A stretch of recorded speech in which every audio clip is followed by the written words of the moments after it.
While the Detroit Pistons were in rumors for players like Tyler Hero and others, they just landed Isaiah Joe, but they're not done working yet, as is reported that they could also look for Jaylen Duren signing trades, and the player that they could target for that is actually Jaylen Brown. So we're going to talk a little bit about that, plus Mark Williams gets a new extension, and we now are starting to know the market out there for Mitchell Robinson. We're going to talk about all that plus more right after this. Welcome to the number one place for your daily basketball news and analysis, NBA Central.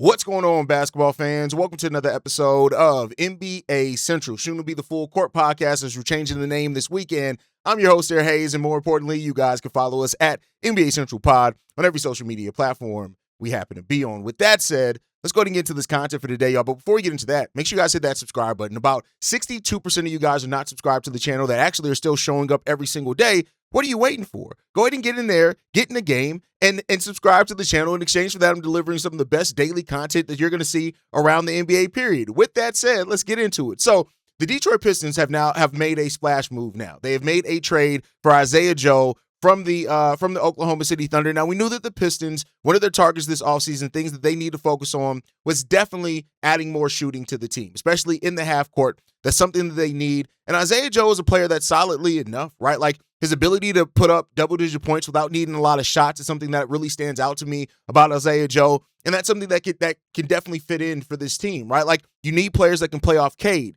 Now, one of the things to this is that the Detroit Pistons also need a secondary ball handler as well, and Isaiah Joe does not fit that mold, right?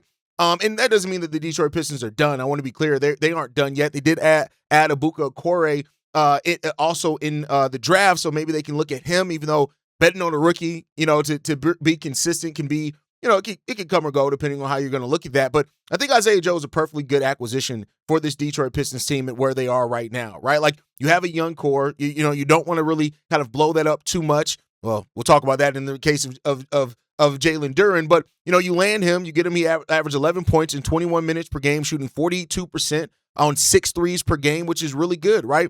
And they get second-round picks in regards to that for Isaiah Joe. So, again, the Thunder keep stacking second-round picks. They're going to keep stacking the second-round picks. All that is fine and dandy when it comes down to that, right?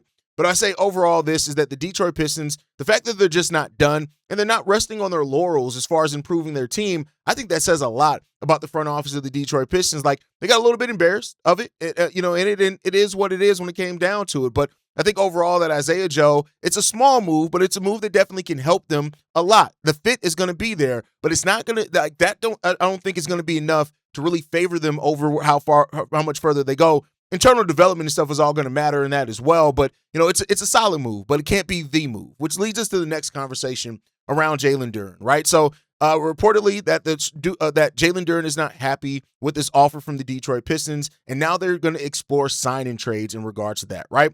Jalen Duren wants the near max. And so let's talk about both sides of this. What's the side that it says pay Jalen Duren? He's only 22 years old. He's produced at an elite level during the regular season, and he's averaging 20 and 10 at that low and on that young and on that type of efficiency. It just doesn't come often, right? He fits Cade Cunningham's timeline, which is really good. They need that physical interior play. And if the Pistons believe that their 60-win season last year was real, you want to keep that core together and add to that core, right? And trading him now could be selling low because his playoff production definitely dipped, and that's part of the reason why we're even here and having this conversation. Young bigs often need postseason reps before they really are ready to produce the same way they are in the regular season in the playoffs. But here's the side that they should explore the trade market. The playoff drop was real, and it was a major playoff drop. It was not like we're just talking about a slight playoff drop. It was a real one. And paying max level money for a center that you may not be completely, believing in is there, right? This guy was schemed out and schemed down in the playoffs. And so now I think you got to look at it, right, and think about the future of Ausar Thompson and Cade Cunningham and the future costs that are coming there. And if Jalen Duren doesn't want to take what you deem as a reasonable contract, you got to make your decision there, right? So if he can become the centerpiece of a Jaylen Brown package, I think you definitely have to explore that trade market, which leads us to the next conversation, right? So there are a number of teams that reportedly are all in potentially on a Jaylen Brown trade with that, and the Detroit Pistons are one of those. Reportedly, it's the Celtics and the Pistons that are really going in on talking about this trade, and that's something that's interesting enough, right? Like, We've heard that the Pistons plan on being aggressive. Tyler Hero was traded to Milwaukee. We don't know if he's going to be moved. Austin Reeves re-signed. Kobe White is re-signed too. Norman Powell's still out there, right? But with the Pistons and Jalen Duren being far apart on that, now if they want to engage and get Jalen Duren as part of those conversations, then that's the type of move that's worth moving off of Jalen Duren for, right? Like, and the side of this that is you go out there and get Jaylen Brown. Jaylen Brown will give the Detroit Pistons a former finals MVP, a playoff scorer, a defender, an elite wing that has physicality and all that type of stuff. And as the East is changing, you have now armed yourself up in the East arms race with Milwaukee moving Giannis to Miami, which I still don't think Miami is going to be a big championship threat in this first year with them. But a Cade and Jaylen Brown duo would immediately become one of the most dangerous two-way pairings in the Eastern Conference. Now, the side of this that don't overpay, if the rumored cost is Jalen Duren, salary filler, and multiple first-round picks, then that's cool. But if it's Duren, Ausar Thompson, and picks, that's where you may have to start being a little trepidatious in how you're going to move with that, right? The contract factor in it. Yes, Jaylen Brown has a huge contract, but he's locked in for 3 years left. 3 years, which gives you enough time to really kind of understand how to build with him. And the question that now relies in this is Ausar Thompson really untouchable, right? That's some of the rumors in this. Ausar is already first team on defense. And he's done that at 23 years old. He has the kind of defensive versatility that is exactly what championship teams need. And he gives the Detroit Pistons a different kind of ceiling because he can guard stars, he can create chaos, he can run in transition, he covers up for defensive limitations of some of your teammates, and his offense is still developing, and we'll see how that offense goes. But I say this, can anybody really be untouchable if you're getting a true star? And that's the price that the Detroit Pistons are going to have to ask themselves. If I'm the Boston Celtics, I want Jalen Duren and I want Ausar Thompson. I want both of them, and I need both of them in there. And Jaylen Brown is of course he's what Detroit needs and hopes for, and he's kind of exactly what you hope Ausar Thompson is going to turn into, right? So I think if Ausar Thompson reduces the number of first round picks that you have to send, cool. If they're asking for the same number of first round picks, then you have to kind of balance that out and ask yourself if that's the right use of your assets and your time and your management. But I think when you look at it is that Ausar Thompson is the type of player that you hate losing. But Jaylen Brown is the type of player that you rarely get a real chance to get, especially with this many years left on his contract. So I think they're going to have to really review everything, make a decision on everything. You already got the Isaiah Joe part of it. Cool. That's great. But now it comes a big decision is on the horizon for the Detroit Pistons. And that big decision means what are you going to do with Jalen Duren? And is Jaylen Brown worth losing Jalen Duren and Ausar Thompson? So I want to throw this one to you guys. If it takes Ausar Thompson, Jalen Duren, and multiple firsts, are you making that trade for Jaylen Brown if you're the Detroit Pistons? And on the Celtics side of it, they kind of put themselves in this bed. You made a player available in trade talks. They got wind of it. The trade didn't go through. And that's kind of where you are right now with it. With that said, Mark Williams got paid last night. He's staying in Phoenix. He got a 3-year, $38 million deal for a 23-year-old center that has size. He's production. And that's very reasonable in today's market. And I think Mark Williams is the type of player where his injury history, the up and down play at times, he's going to give the Phoenix Suns interior scoring, rebounding, and a young court piece that is manageable. They need to go out and find a point guard, right? And so I think centers with this kind of expense, this is a great deal for him, right? I think that they made the right call in locking him up. When you look at the centers that are out there available, they really didn't have a chance. Like if Walker Kessler was going to be available and as an unrestricted free agent, maybe you do something there. But they took care of it. If you need to move him over this 3 years, you can because it is a reasonable contract.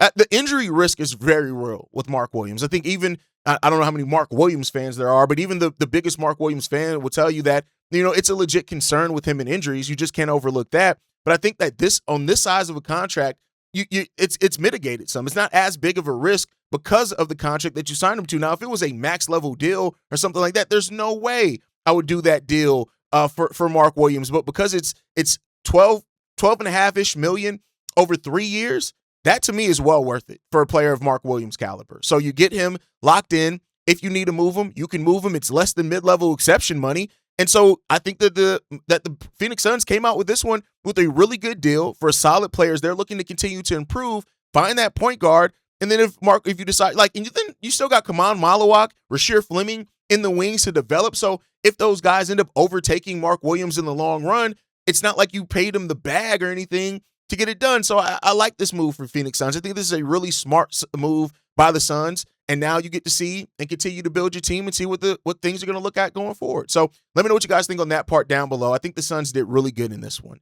Now, as far as Mitchell Robinson, which is the next big man that we're going to talk about, reportedly the Lakers and the Nets have become the marker for Mark Williams. And I think when you look at this, which team needs Mark Williams more? I think that it's an easy case to be made for the Lakers needing him more. Luka Doncic needs a vertical lob threat and a defensive anchor. And Mitchell Robinson can definitely be that for the team. When healthy, he fits the team need of the Lakers perfectly, right? The Lakers need somebody who can protect the rim, rebound, set screens, dive, and clean up defensive mistakes. That is Mitchell Robinson's game. You don't have to look for him to do a lot offensively, so he doesn't get in the way of players like Austin Reeves and Luka Doncic. And if you keep LeBron James, he can fill a complementary role and basically live offensively off putbacks and lobs. And that's what you want around Luka, right? This feels like the exact type of center that the Los Angeles Lakers need at this point in time while they're trying to build around Luka. On the side of the Brooklyn Nets, I don't know what the Nets are doing. They're a bad basketball team. They don't shape up to be really good. You just moved off of Nick Claxton. And if you really do want to be competitive, whatever that looks like for the Brooklyn Nets, I guess Mitchell Robinson gives you a defensive identity and a starting caliber center, right? And you have a lot of flexibility in that with having your full mid-level exception, which makes a lot of sense for the Brooklyn Nets to make. I just don't know what the Nets plan to be next season, right? This is my personal thing. I don't know what the Nets plan to be. So, because of that, maybe he does add some clarity to that, right? You got Mikael Brown, who you drafted. You got Ben Serif. You got Drake Powell. You got Igor Dimon. You just traded for Julius Randle. So Julius Randle and Mitchell Robinson, I guess, are a front court that actually fits together in a lot of ways that you can sell yourself on the fit there. So the fit concern isn't a problem. But I don't know what the Nets are trying to do. And I don't know how successful they're going to be in that. You still got Danny Wolf. You got Day'Ron Sharpe. Like, you got players there that I don't know what the Nets are trying to be. I think that's just where my confusion is hearing anything about the Nets. Like, I don't know what the Brooklyn Nets are trying to be next season. Are you trying to compete for the play-in? Is it a focus on a developmental season? Like, what are the Nets next year? I don't know. I don't know if you guys know. You guys can let me know down below if you think I'm tripping and you have a better grasp on it. Like, don't get me wrong. Like, young teams can flip the script very quickly. And if you get the right pieces and the right veteran support around those young teams, then yeah, you can make strides and compete a little bit more than expected. But I don't know if anybody's still going to put the Brooklyn Nets, even let's say that everything goes right. Let's say everything goes right for the Brooklyn Nets. What's the cap on that? A 41 win team, 42 wins maybe? Like, or can they be the Portland Trailblazers in the East like the Trailblazers were last season? Whereas like they had times where they look good, had times where they look bad. Like, is that what the next year is for the Brooklyn Nets? Maybe, right? And if that is, then cool, if that's what they wanted to be with. But I guess overall, I'm just looking at this thing and saying, hey, if I'm the Lakers, if I'm Mitchell Robinson and I want to win too, you just got done winning a title. Like, going to the Lakers gives you the best shot to win too. But we know in the NBA, it's not always about winning. A lot of times it comes down to the money, and the money that they can get offered takes precedence over winning or not for a lot of these players. And maybe that's what Mitchell Robinson is at this point in time too. So let me know what you guys think on all that down below. All the topics that we covered today, man. It's going to be a fun offseason. I keep saying that because this offseason has already taken turns that we didn't expect. LaMelo Ball being moved. Didn't expect that coming into the offseason. Jaylen Duren now being on the trade market, potentially in signing trades. Didn't expect that. Jaylen Brown. This whole episode, we're talking about players that I didn't even necessarily expect to be made as readily available as what they are. And that's what makes the offseason interesting. That's what makes covering the NBA as a whole interesting. So I want to hear from you guys. Drop your thoughts down below. What will you do if you're the Detroit Pistons? Jaylen Duren, Ausar Thompson, and picks for Jaylen Brown. Is that enough? Do you think Mark Williams got an adequate deal, or do you think the Phoenix Suns how can you overpay at $12.5 million? But do you think they overpaid? And then what happens with Mitchell Robinson? Do you even think that Mitchell Robinson is even worth talking about? Let me know your thoughts on all that down below. You can follow us at NBA Central Pod. Send us any feedback, questions, comments, concerns, NBA Central Show at gmail.com. And then lastly, if you want to leave a text message and our voicemail for the mailbag, the number to do so, 773-270-2799. We're the number one spot for everything basketball and NBA related. And I'll catch you guys the next time I feel like making a video. Probably tomorrow. Peace out. Been a presentation of the Break Media.